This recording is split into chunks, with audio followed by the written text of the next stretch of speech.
So today we are going to rank every single character duel deck that is available in Duel Links. I have played every single deck in this list, but the format is pretty new, so I may be missing a lot of things, but I will try my best to give you my impressions of every one of these decks from my experience both playing and playing against these decks.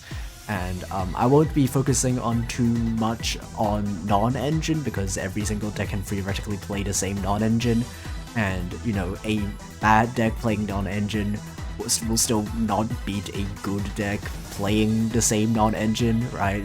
Because the non-engines are primarily the same cards, but the gap between bad decks and better decks can be minimized by playing good non-engine. So a bad deck with no good non-engine and a good deck with no non-engine would have a bigger gap than a bad deck with non-engine versus a good deck with the same non-engine, for example, if that makes sense.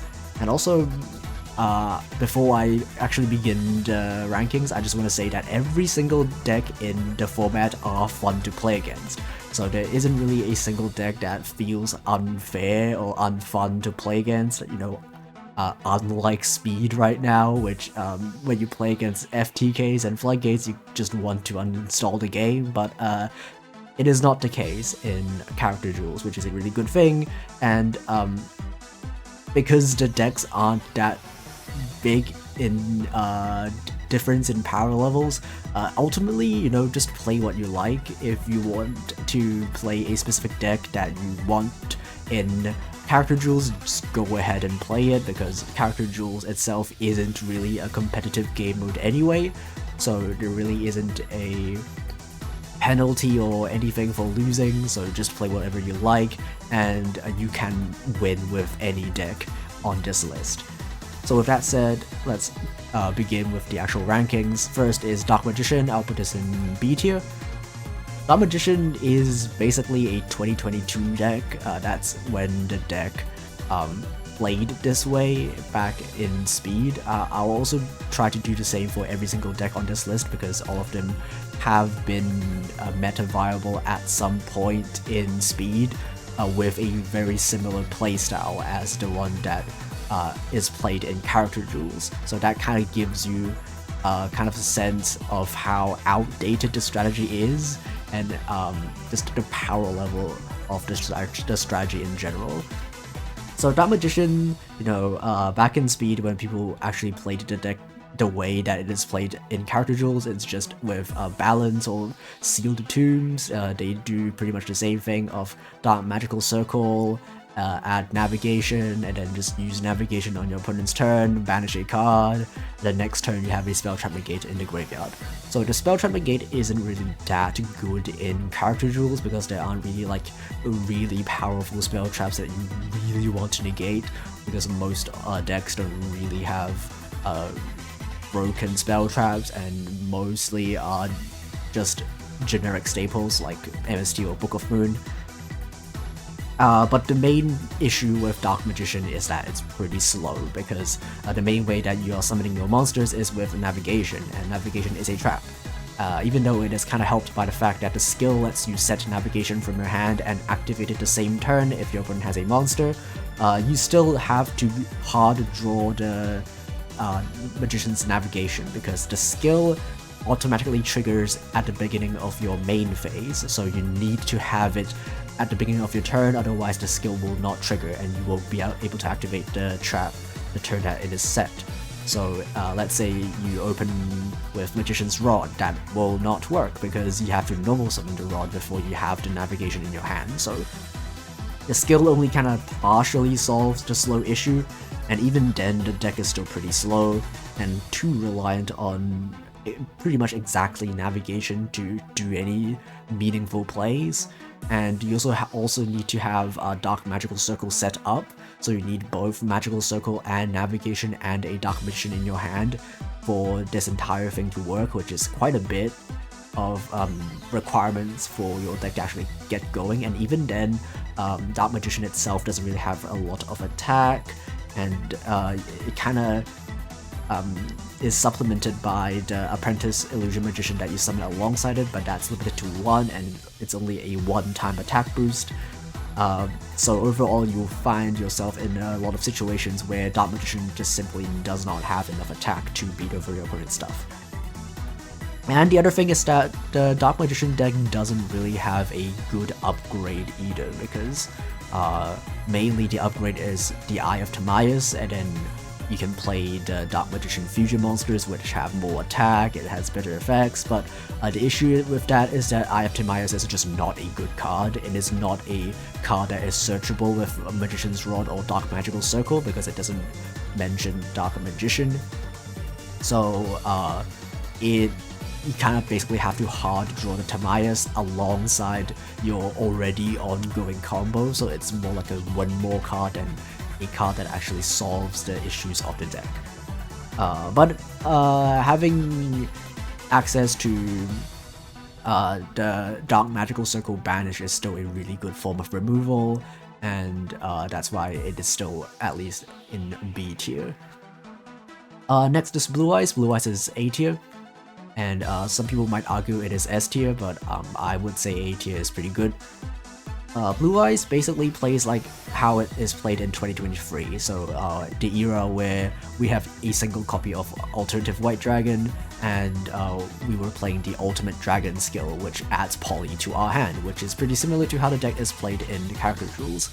And even though we have 3 alternatives that we can choose to play in Character Duels, I think the most optimal way to play the deck is just to play one single alternative, but regardless of how you would want to play the ratios of the actual Blue Eyes cards, the deck pretty much plays exactly the same as it did in 2023, and that deck was tier 1 back then, so deck's pretty good, mainly because the monsters that you're summoning are really big, so big beefy guy spam is a really valid and strong strategy in Character Duels, and because of that it also has really good board breaking potential, both because it has really big guys and also you have a lot of good removal effects, with Alternative White Dragon being able to pop as a soft once per turn, and also Twin Burst Dragon being able to attack twice and banishing whatever it cannot beat over.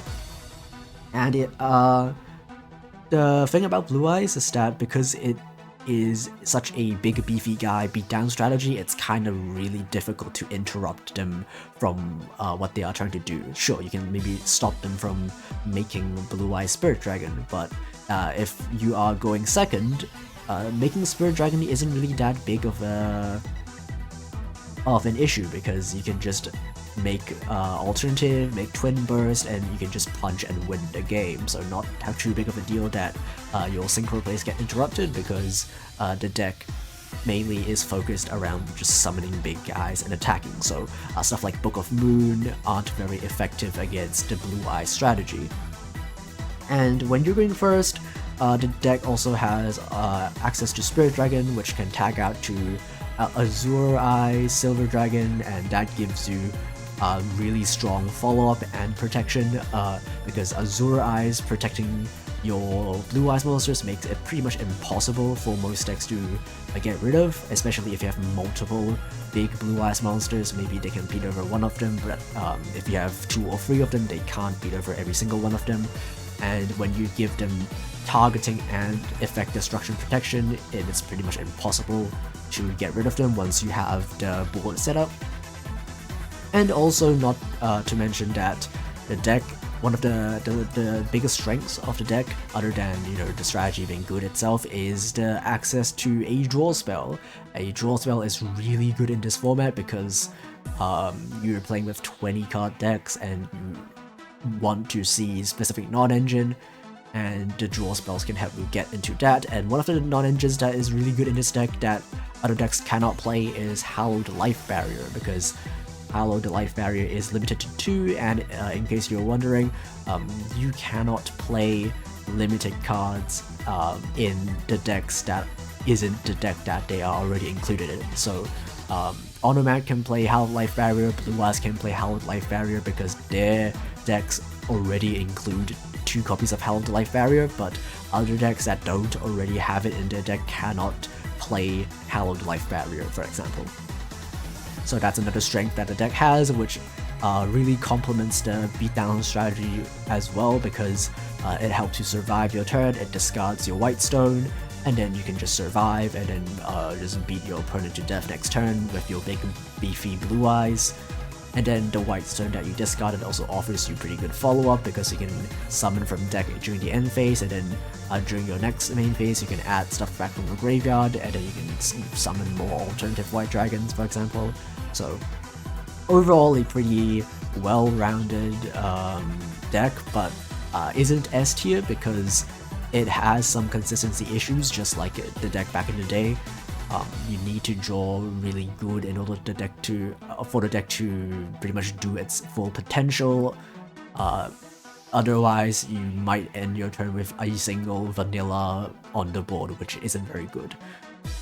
So you still have to kind of rely on luck sometimes to be able to either beat your opponent or draw into the correct non-engine for you to actually be able to have a solid turn 1.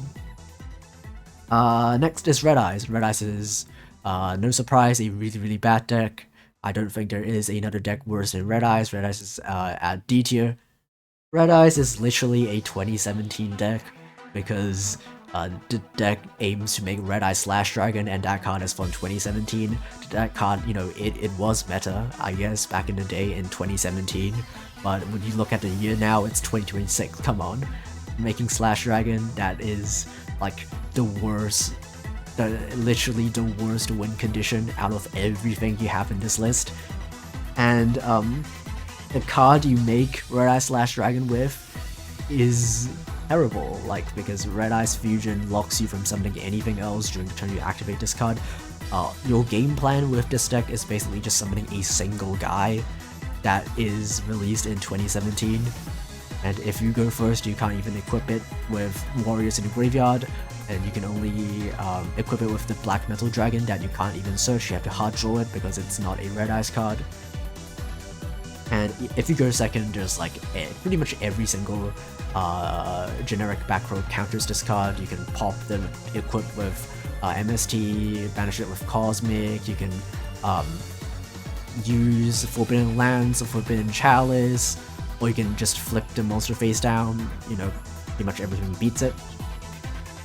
And also, even after you attach the warrior from the graveyard, it doesn't have that much attack, it only goes up to 3k, and you know, a single blue eyes also has 3k, so they can just, you know, crash, and then they still have probably 2 other big guys on the field and you have none. And I guess the negate that it has can be useful sometimes, because it prevents your opponent from simply getting rid of it with a card effect, but because it doesn't have such a high attack, it's pretty easy to beat over anyway, and it's pretty easy to force the negate out with pretty much any non-engine that I already talked about. And another issue with the strategy itself is that Red Eyes uses a lot of equip spells, and that kind of limits the ability for you to play non-engine to supplement the inherent bad strategy of making Red Eye Slash Dragon, because your back row will be clogged with all of these equip spells that you are forced to use your back row slots on. So you can't, you know, play 10 generic back row to try to make your deck good, because you won't have the space to even set them.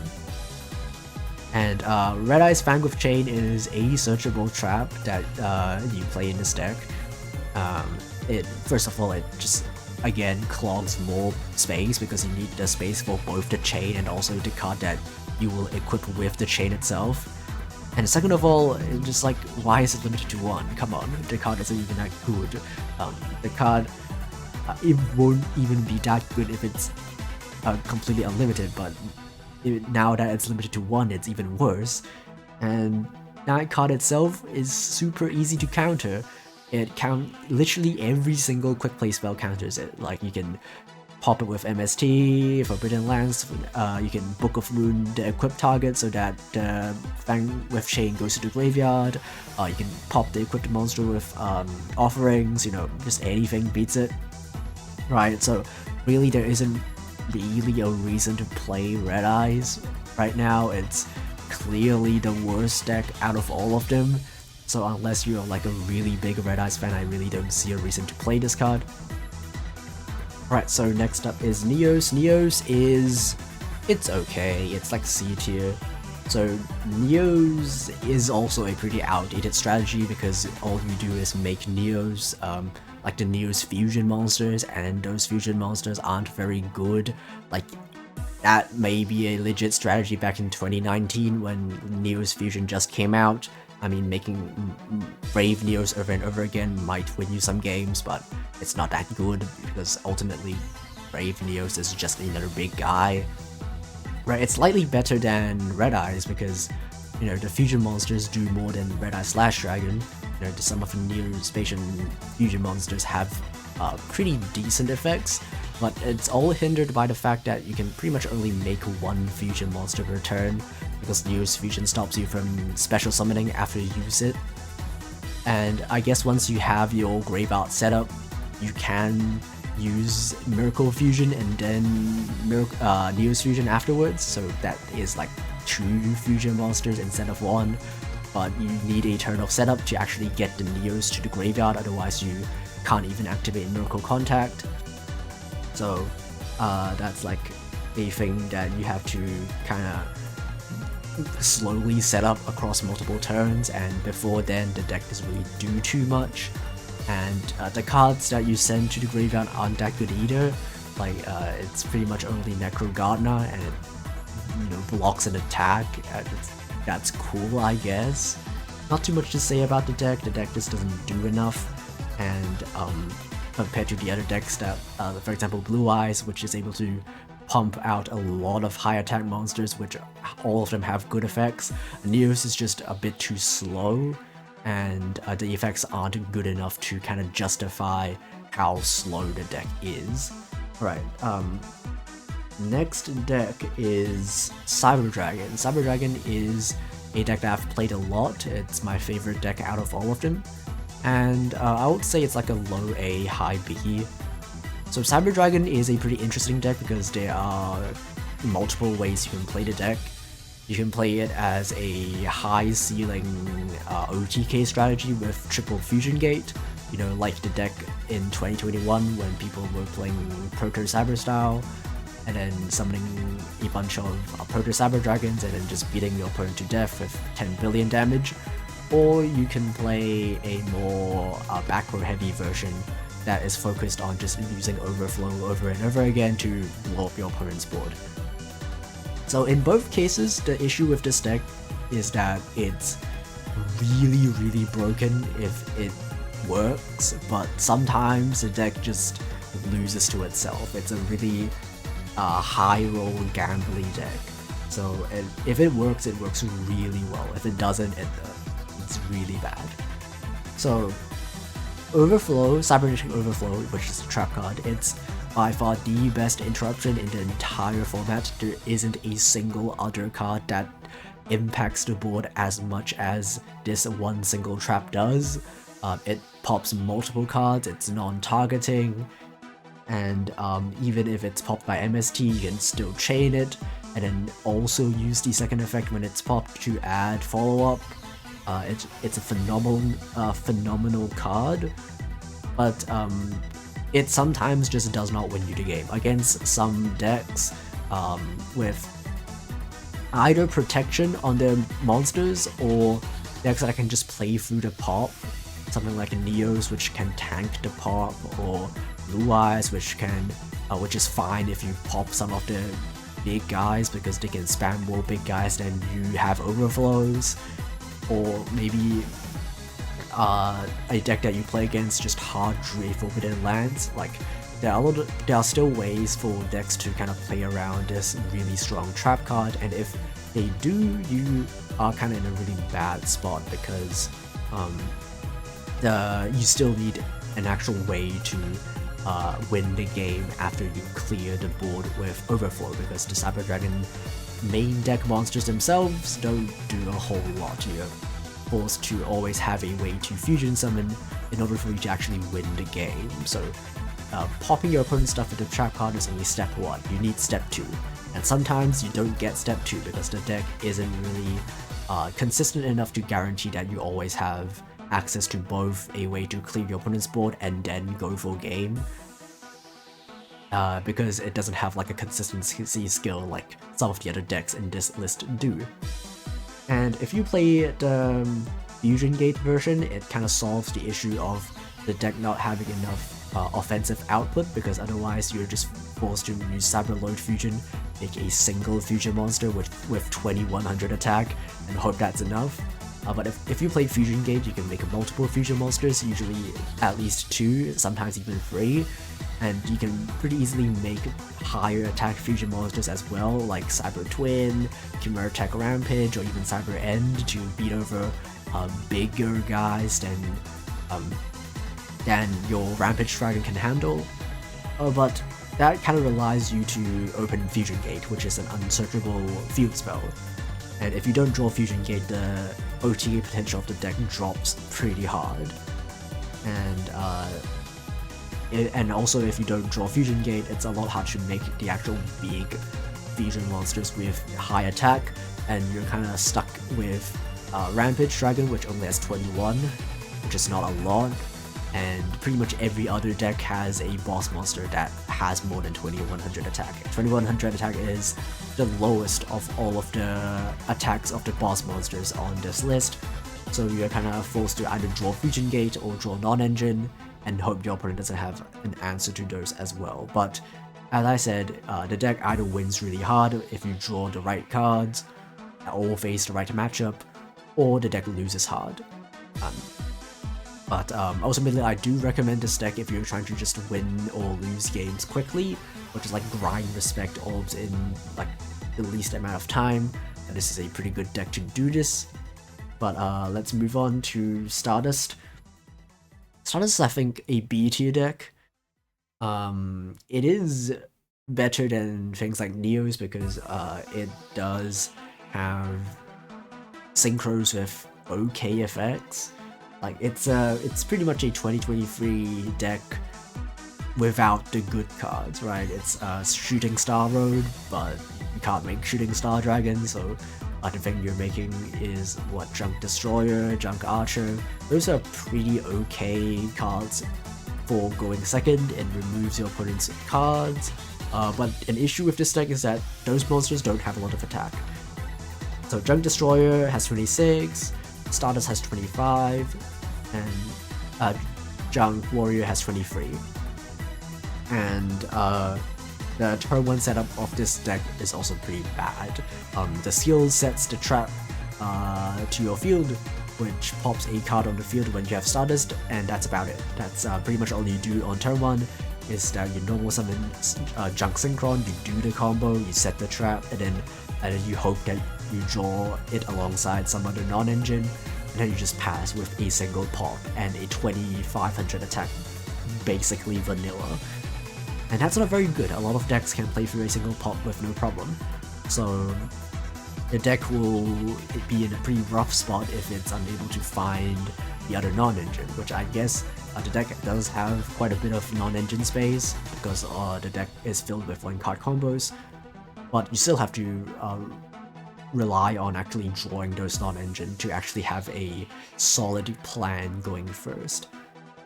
And if you have an upgrade to this deck, if you can play Olion, which does increase the ceiling of this deck by just having more guys on the field to make a more synchros with when you go second, but it doesn't really solve the core fundamental issues that the deck has. It doesn't really give it a better turn 1 board. The things that you make from the extra deck are still pretty small in comparison to some of the other boss monsters that other decks can make. And yeah, that's pretty much it. Next deck, we have our first S tier deck, Resonators or Red Dragon Archfiend. This deck is really good. The deck is pretty much the Demon's Resonance deck in 2021, even though, you know, Resonators have been meta in Speed multiple times, once in 2021, once in 2023, 2025, each time with different cards that are released in the new box, but the playstyle of the deck in Character Duels basically resembles the deck in 2021. and the deck just does everything. The deck is better than Stardust in every way. It's more consistent because the skill is a consistency skill. It searches anything that you're missing. It has good removal because Dark End Dragon sends, and that's pretty much one of the best forms of removal that you can have on a monster. The deck can produce a lot of big guys, just like Blue Eyes. It's less frequent than what Blue Eyes can do, but the guys are generally bigger because you can make the level 10 Synchro, which has 3,500 attack, and you can also keep using it to revive the Red Dragon Archfiend, which has 3k from the graveyard. The deck also has really good survivability because what you do, if you're unfamiliar, when you go first with this deck, is that you make Red Rising Dragon, you summon Crimson Resonator, you summon 2 choose from deck, one of them will be Red Resonator, you gain life points, and then you pass turn with 4 defense position monsters on your field. This is what people used to do back in 2021 with the Demon's Resonance deck as well. That is the turn 1 plan, is to just wall up, have a bunch of the defense position monsters, have 6,100 life points, and then just wait till the next turn and then kill your opponent during your next turn. So that's what you basically do with this deck as well. And the deck has really good follow-up as well, because not only do you have plenty of searches for you to be able to search some follow-up for your next turn, you also have Wandering King Whirlwind in your graveyard to be able to add back stuff from the graveyard on your next turn as well. So a really good form of survivability and follow-up makes this deck really tough to deal with, both going first and second. And also this deck just has a ridiculous amount of non-engine space because the skill can boost your consistency, so you can have more space to actually play non-engine. The next deck is Automat, another S tier card, well, another S tier deck. So same with Resonators, it's another deck that has a ridiculous amount of consistency. It has good removal, similarly, like Malevolent Sin, M7. It has big beefy guys as well, even though they are not like permanently big like Blue Eyes or Red Dragon Archfiend.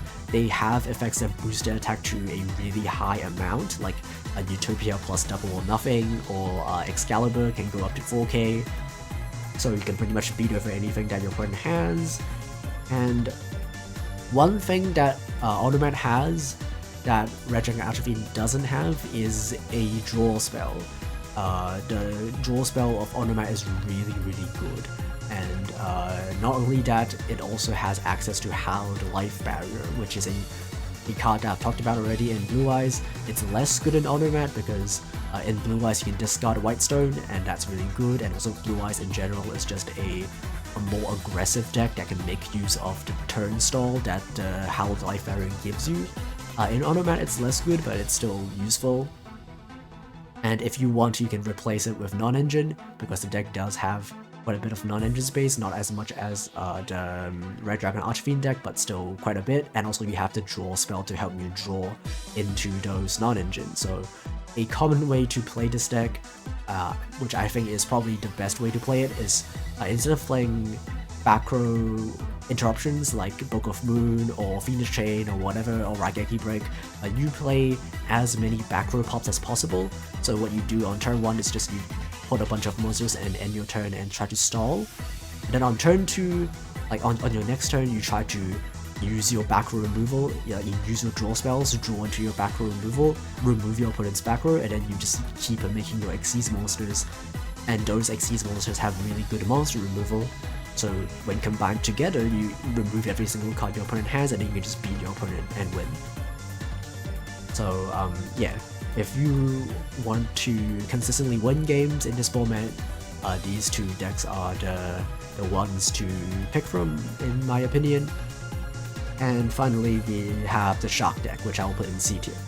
Shark deck is kinda like the deck in 2021, like the Water Xyz deck, but that deck's a lot better because it has Deep Sea Diva, which is a 1-card combo. It has Atlanteans, which can pop cards when it's detached. They have Abyss Dweller, which has a quick effect detach.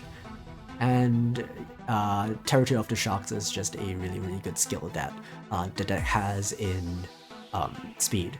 You know, this deck has something similar. It lets you exceed summon with pretty much any monster with any level, but the things that you go into are just a lot worse. They are pretty much just big beefy guys once again, but unlike the other big beefy guy decks like Blue Eyes, that is the only thing that Sharks do. The only thing that the deck does is make multiple big guys that, you know, to be fair, they aren't even that big. They're only big because of the effect of Spider Shock to lower your opponent's attack when they battle. So all the deck does is just spam Xyz monsters with huge attack values, and that's it. The deck doesn't have removal. If you want to remove your opponent's cards, you have to rely on non-engine. The deck has pretty bad follow-up. You pretty much have to have one card Stardust in your hand, otherwise you can't really do anything once your opponent deals with your board. And even though your monsters have either Destruction Protection with like Black Ray Lancer, or floating effects with a Spider Shock when it's destroyed, there are ways that decks can deal with your monsters without destroying them. Like, you know, Dark End Dragon can send, M7 can bounce, Malevolence can banish. So the protection effects aren't even that good in a lot of cases. But the deck does have a lot of non-engine space, and has access to Fish Death Charge, which is a pretty good trap in this format. It pops a card and then draws you a card, which kinda helps with the follow-up because it is more likely that you draw into a one-card combo. So I guess that's okay. So yeah, I guess that's it for the list. I know it's a bit long, but I want to go through every single deck in this list in a bit more detail, so that if you are interested in this format, which I think you should, you can basically have a bigger insight on the deck and how the deck functions, and kind of get a grasp on what the format kind of looks like, and you know how the interactions between decks are mainly handled, what the end boards are doing, what the end goals of each different deck are trying to do. So I hope this video helped you in kind of not only understanding the format, but maybe helping you choose a deck to play and helping you get into the format. And again, I want to reiterate that the decks aren't really that big in terms of difference in power level, and you can kind of supplement that with good non-engine. So have fun playing character duels. I sure had a lot of fun, and thanks for watching. Goodbye.